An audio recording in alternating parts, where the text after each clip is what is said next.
made a commitment to my colleagues here that this Speaker's office is going to be known for decentralizing the power here.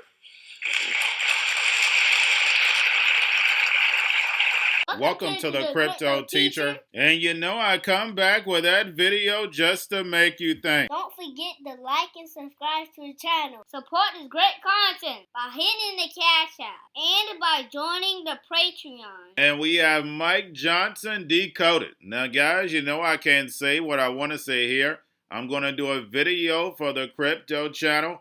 And then also I'm going to do a video for the stock channel, and I'm going to add a little info as far as the stock market is concerned. But you do not want to miss these videos. But I am going to touch on it a little right here.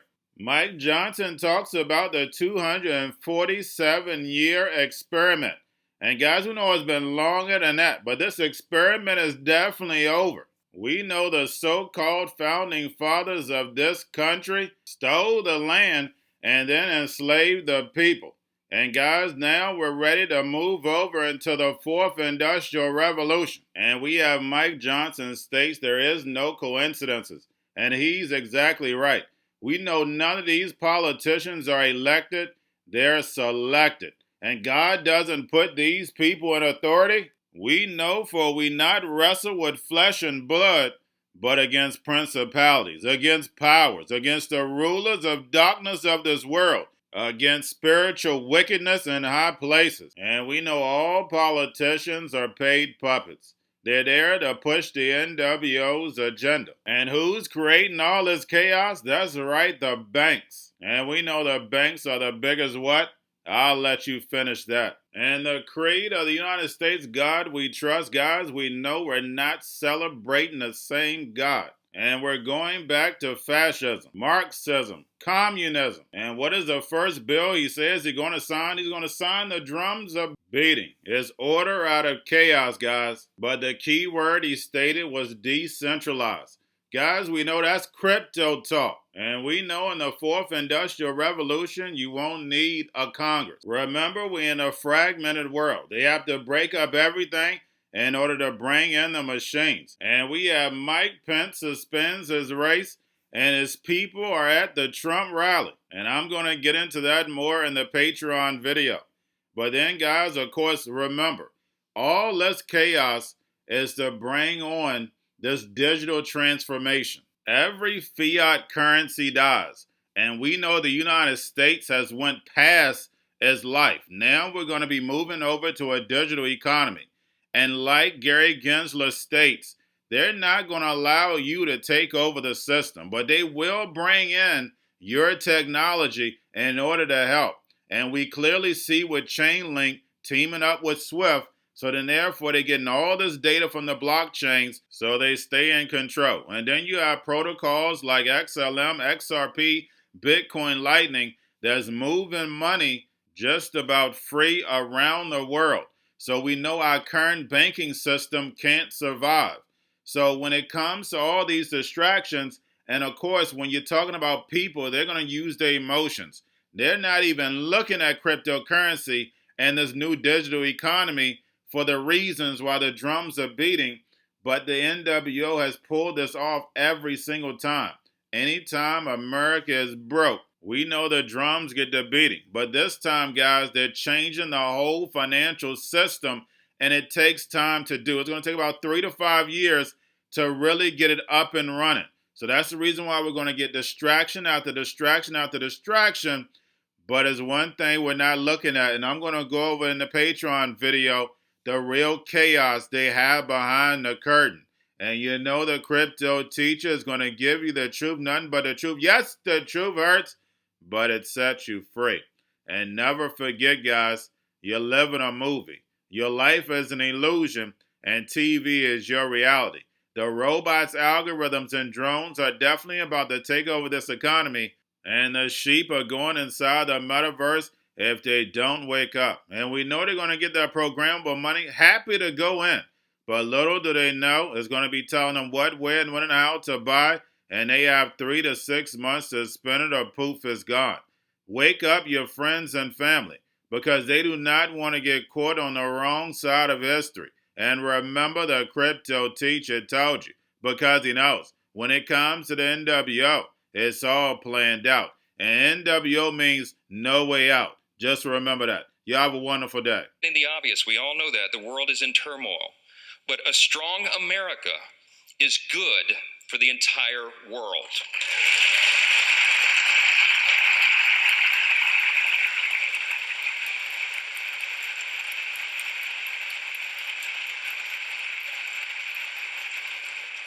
We are the beacon of freedom, and we must preserve this grand experiment in self-governance. It still is. We're only 247 years into this grand experiment, and we don't know how long it will last. But we do know that the founders told us to take good care of it. I want to tell all my colleagues here what I told the Republicans in that room last night. I don't believe there are any coincidences in a matter like this. I believe that Scripture, the Bible, is very clear. That God is the one that raises up those in authority. He raised up each of you, all of us. And I believe that God has ordained and allowed each one of us to be brought here for this specific moment in this time. This is my belief. I believe that each one of us has a huge responsibility today to use the gifts that God has given us to serve the extraordinary people of this great country, and they deserve it. And to ensure that our republic remains standing as the great beacon of light and hope and freedom in a world that desperately needs it.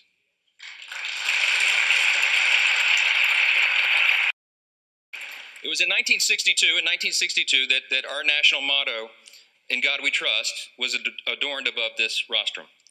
And if you look at the little guide that they give tourists and constituents who come and visit the house, if you turn in there to about page 14 in the middle of that guide, it tells you the history of this. And it says very simply, these words were placed here above us. This motto was placed here as a rebuke of the Cold War era philosophy of the Soviet Union. That philosophy was Marxism and communism, which begins with the premise that there is no God. This is a critical distinction that is also articulated in our nation's birth certificate. We know the language well, the famous second paragraph that we used to have children memorize in school, and they don't do that so often anymore, but they should. G.K. Chesterton was the famous British philosopher and statesman, and he said one time, America is the only nation in the world that is founded upon a creed. And he said it's listed with almost theological lucidity in the Declaration of Independence. What is our creed? We hold these truths to be self-evident, that all men are created equal, not born equal, created equal. And they are endowed by the same inalienable rights, with the same inalienable rights, life, liberty, pursuit of happiness. That is the creed that has animated our nation since its founding, that has made us the great nation that we are. And we're in a time of extraordinary crisis right now. And the world needs us to be strong. They need us to remember our creed and our admonition. Turmoil and violence have rocked the Middle East and Eastern Europe. We all know it. And tensions continue to build in the Indo-Pacific. The country demands strong leadership of this body, and we must not waver. Our nation's greatest ally in the Middle East is under attack. The first bill that I'm going to bring to this floor in just a little while will be in support of our dear friend Israel, and we're overdue in getting that done. Last thing I'm going to say is a message to the rest of the world. They have been watching this drama play out for a few weeks. We've learned a lot of lessons, but you know what? Through adversity, it makes you stronger. And we want our allies around the world to know that this body of lawmakers is reporting again to our duty stations. Let the enemies of freedom around the world hear us loud and clear. The people's house is back in business. Generations of great leaders have to face these great challenges and solve these great problems. I will conclude with this. The job of the Speaker of the House is to serve the whole body, and I will. But I've made a commitment to my colleagues here that this Speaker's office is going to be known for decentralizing the power here.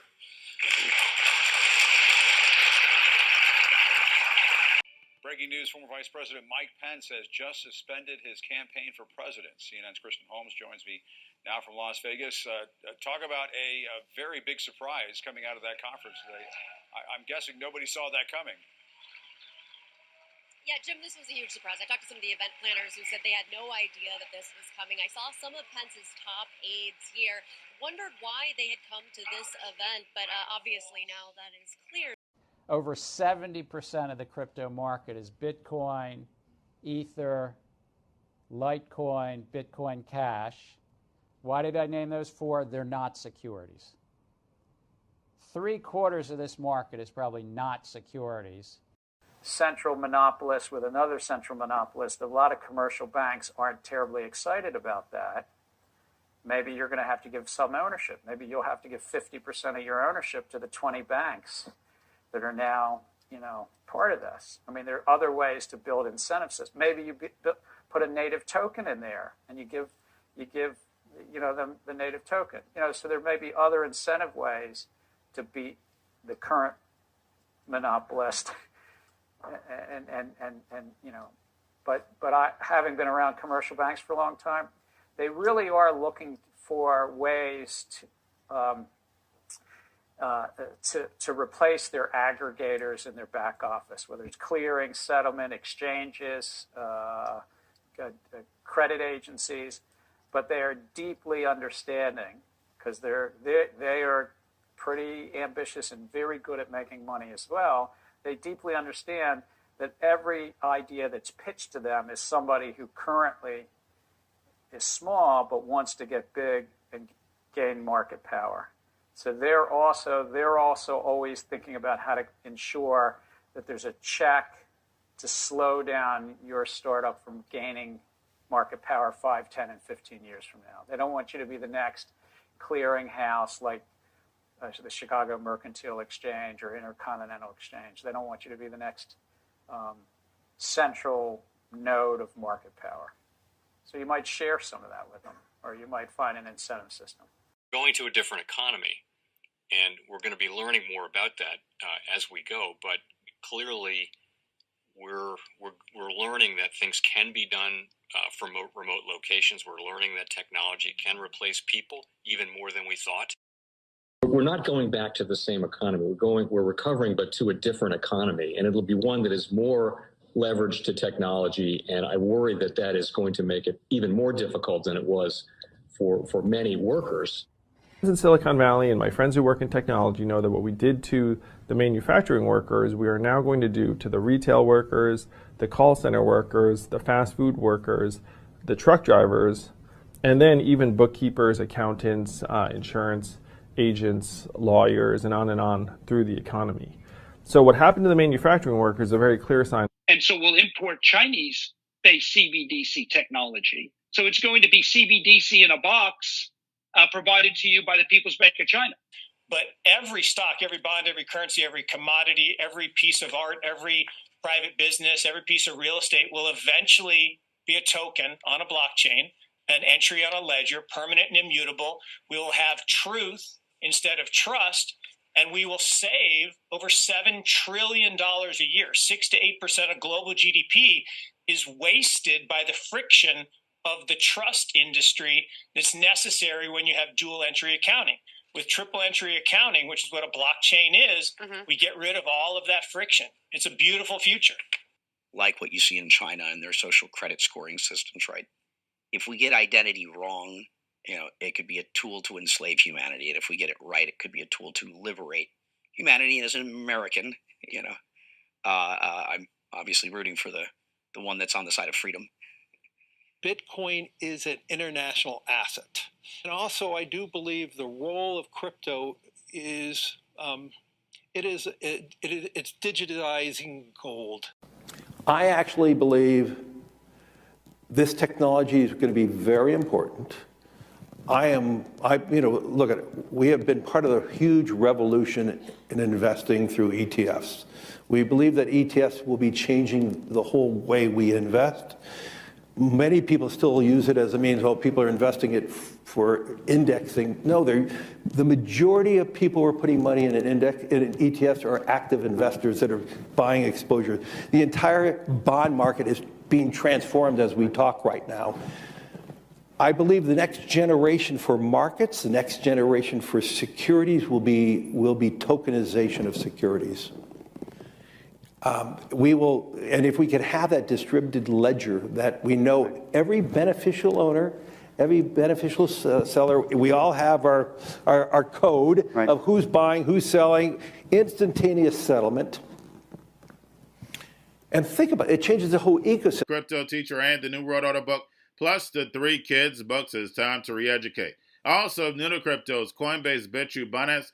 Do not forget book links and crypto links are in the description. The stock channel, guys. Don't forget to go like, subscribe, spread everywhere. You have your Kobo, your chip stocks, your banking, your gaming. While everybody's sitting at home, get home stocks, the Seaver, the biotech stocks. And while everybody's at home wishing they were still getting that free money, what are they doing? Drinking and smoking weed. Don't forget about those stocks, and you have a wonderful day. The most powerful person in the world is the storyteller. The storyteller sets the vision, values, and agenda of an entire generation to come. Steve Jobs. And guys, you know I truly believe in this. When you look at the New World Order, they're the storytellers. And that's the reason why I wrote my New World Order book. But guys, now it's time to change the current generation. And I wrote 3 kids books. You know I love the Trinity because I understand the power that's in it. So I have 3 books. We have an opportunity to change the generation, to educate, not just me, but I want to show you that I take action on a daily basis. And I want you to take action on a daily basis. Whether it's your job, whether it's in your community, we have an opportunity right now to educate the masses. I posted this on my Twitter account. Please share, but this is a short clip of the 3 books. There's going to be a clothing line and action figures. Please get these books for your kids, nephews, cousins, friends, so therefore we can start the re-education now. Because as we see, the 4th Industrial Revolution foundation is definitely here. Robots, algorithms, drones, taking humanity out the picture. We have to re-educate. But let's get into the video. Part 1. King Joshua and Grandma Tam save the village. Part 2. King Joshua and Grandma Tam save New York from COVID-33. Part 3. King Joshua and Grandma Tam goes to China. It's mandatory to get part 1, part 2, and part 3 of this series. It's time to re-educate Generation Z.